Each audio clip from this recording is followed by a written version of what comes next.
Hey campers, Georgia, back in the man cave. Yep, looking at some knives. These guys from Rough Ryder. I got this from a subscriber. Yeah, little guy. But I got his big brother already. Let's check them out. Came from a subscriber. It happens to be one of my favorite knife patterns. It is old school with a lot of history. And of course, two things I love about these knives. And yep, it's a Barlow. It's a mini Barlow. Little guy. Look at that. Not only that, white bone handle. Yeah, look at that. Very nice. I love these knives. They're such a simple, straightforward design, very recognizable, simply because of this guy, the bolster. And like I say, you can see here, it's got the 3 pins, nickel silver, this huge bolster, and very straightforward, plain, straight handle, and of course, the white bone on it, which I love. I love that style. It's so old school. And this guy is a mini with just one blade, and it is a slip joint, just like 99% of the traditional knives out there. And this one has that nice big solid, more standard style clip, and you can see on the blade there, 440 stainless steel, always sharp, and of course the number on the bottom here, and made in China. You can see the horseshoe on the bolster. Very typical, very cool. I love that horseshoe. A little bit different than just the 3R or the big R on it. It has the matte stripe nail neck and this clip, and it comes sharp. Not surprised there. It does have, if you look in there, brass liners on here. And then the blade, look at that. It sits right, almost exactly dead center. Very clean, very nice, very well made. Love this style of knife. The Barlow, a lot of tradition, way back. A typical gentleman's knife from way back. This is what they would carry, and they would use it to clean their nails, trim their nails, and do a lot of personal care stuff, and keep it in their pocket for anything that they needed. Very popular back then and very distinctive, that bolster. And this I got from a subscriber.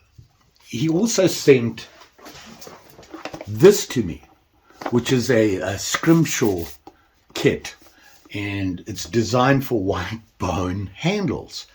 And if you saw my last video, I had an attempt at it, so attempt, but I got a pretty good idea and I do like it. And then I got to thinking, and I thought, you know what?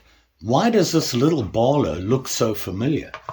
Yeah, went back and scrummaged through my Rough Ryder small collection of 750,000 of them and found this guy. And I'd even written on here, Barlow. So here it is here. And this, funnily enough, is probably what you would call the big brother. Look at that. It's almost identical, bigger, and has 2 blades on this guy. I got this a while ago when I first started. Oh, say hello to Mary. She's making a lot. You know what?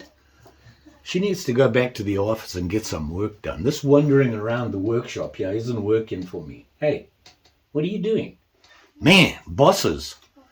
Can't control them. Anywho, so you can see here, this is almost identical to the little guy, except enlarged. And it has the horseshoe on it, that big bolster, the 3 pins, and the white bone handle, the brass liner. Beautiful. Exactly the same as that little one. The main difference is size, and of course the blades they have on it. Why I got this one, besides the white bone, 3 things I like about this. It's a Barlow. It has white bone handle, and it has my favorite blade, the pen blade. I grew up with that thing. Very familiar with it, did a lot of cutting and whittling with it growing up. Very nice. So there you go. And this one, obviously, if you look at it, and you know, that pen blade and the clip, and you look at the style of the clip, they don't have long blades. It has that straight back handle, which is not very long, the giant bolster to give it some real strength. So the blades aren't long. So you get this, I almost want to say, stubby clip, but very traditional. It has the nail nicks with the match strikes on it and all that good stuff. And if you look at the little guy, look at that. Big brother, little brother. And even that clip is very similar because of the short style of the handles.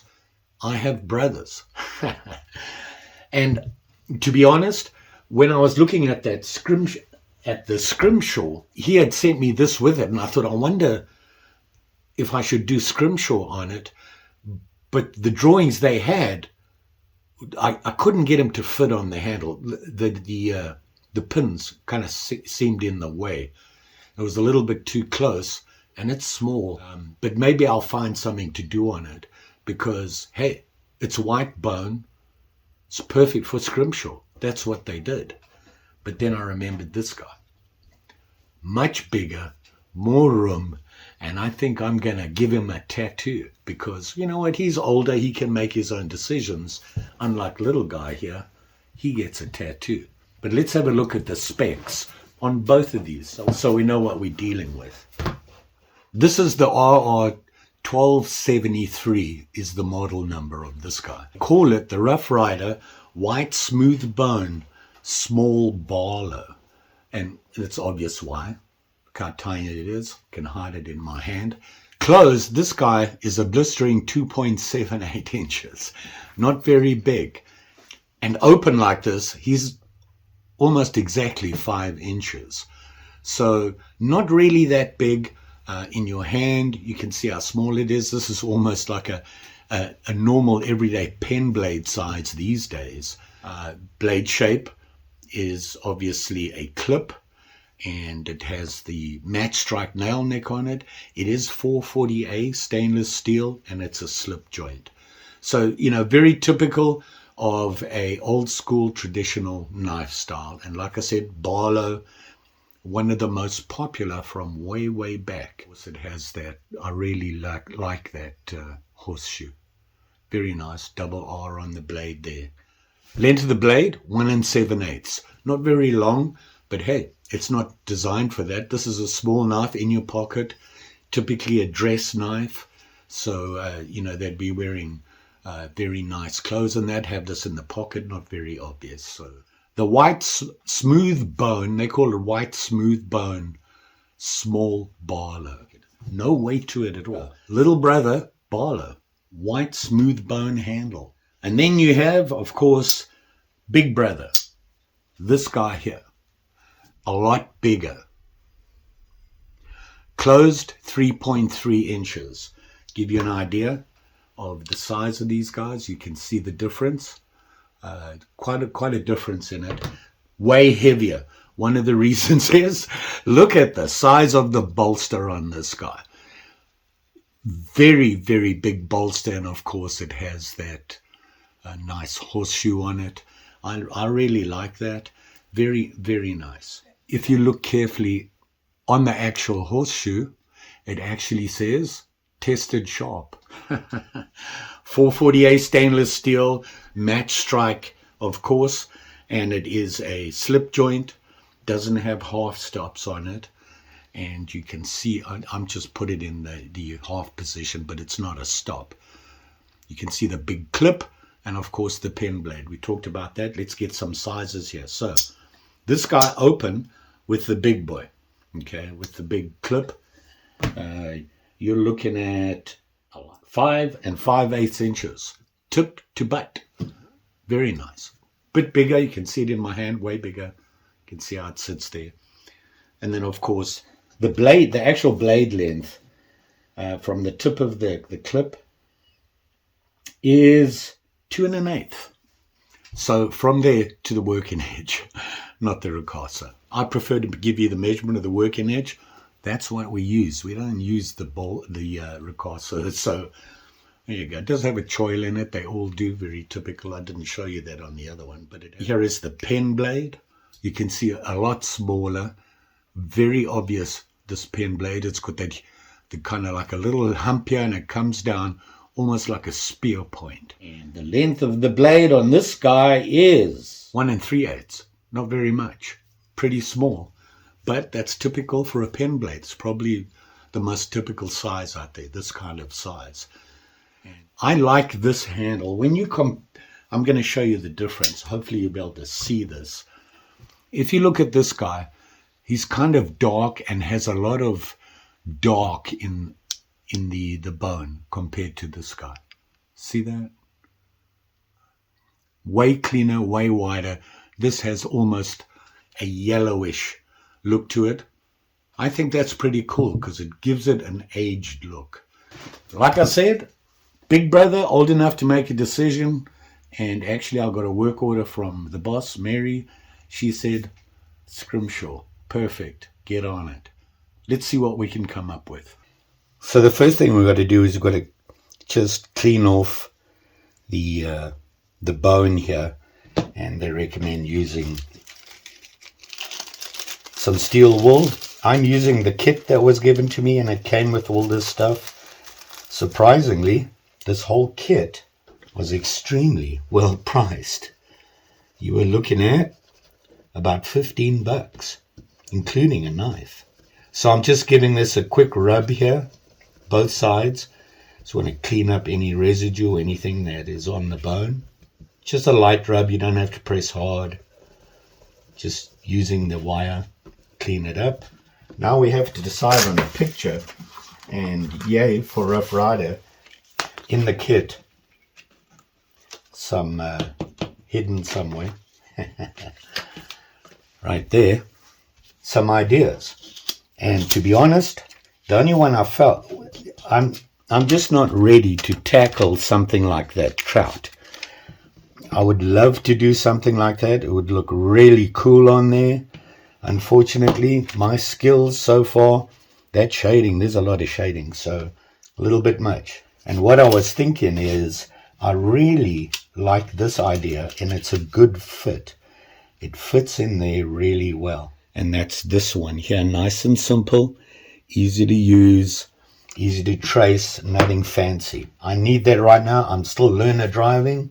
We need to get everything set up with the transfer paper and cut this out. I'll get it stuck on the blade. You put the transfer paper on, carbon on this side, and when you press here, it transfers that onto what's underneath. And then we line this guy up, and you draw over it. So I'm going to do that now. You've got to tape it all up. So here you can see I've taped it on. I hope I have it in the right place. We're about to find out. And what I'm going to do is trace that pattern, which will transfer onto the handle, we hope.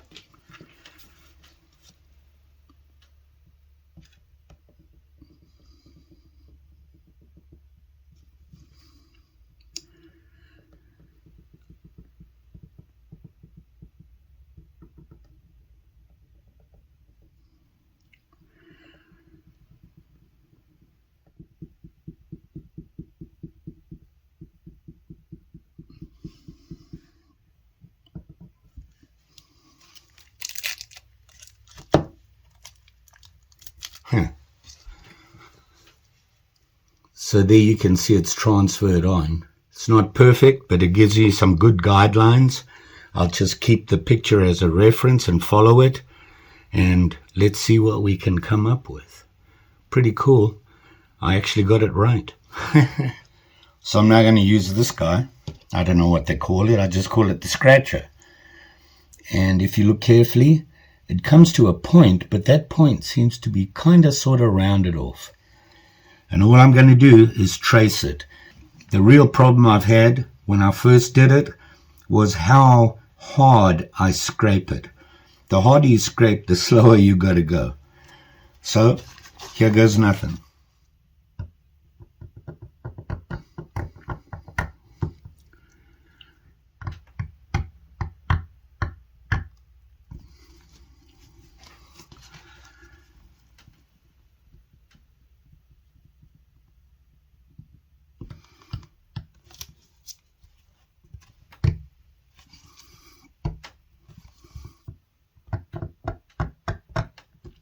So we'll try this. Just poking it. Well, I think that's it. So now we're going to put the India ink over where we scraped, let it dry somewhat, and then lightly rub off the excess with a slightly dampened napkin, paper napkin. I'm going to dab it on there. Make sure you get all those scratches. The problem is I never know how good my scratches are until I do this. You know, they say you can go over it and get it darker and darker. The problem I find is, you know, it's hard to get it exact every time you go over it. So I'm going to let that sit for a while. Couple of minutes or what? Indio ink or Indian ink, also known as China ink. Very old school. It is actually waterproof, and that's the trick. You don't want to just get any ink. You want to get that India ink. Okay, here goes nothing. Just a light wipe. Yeah, you see? That's what I thought. But it might have worked. Let that dry a little bit. So I'm just going over it lightly, cleaning off the excess. There you have it there. I like this idea. I'm just not very good at it, but I think it has a lot of potential. But I think that's pretty cool. So there you go.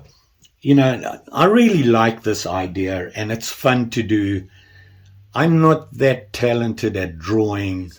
Got the shakes. I'm an old guy, really worried about trying to get that enough depth on the scrape and my hand slipping and then you up the creek. As long as it's not too bad, they say that if you use the steel wool or a really fine sandpaper, you can get rid of any oopses. I cleaned it up, wiped it down. Now, if you look at the back here, you can see how dark that wood is. And you kind of got a lot of it there, but you get the gist of the idea. See that? I'm actually thinking about putting some initials here, maybe my daughter's and mine in the middle. You know, there's all sorts of things you can do, and you can do it freehand.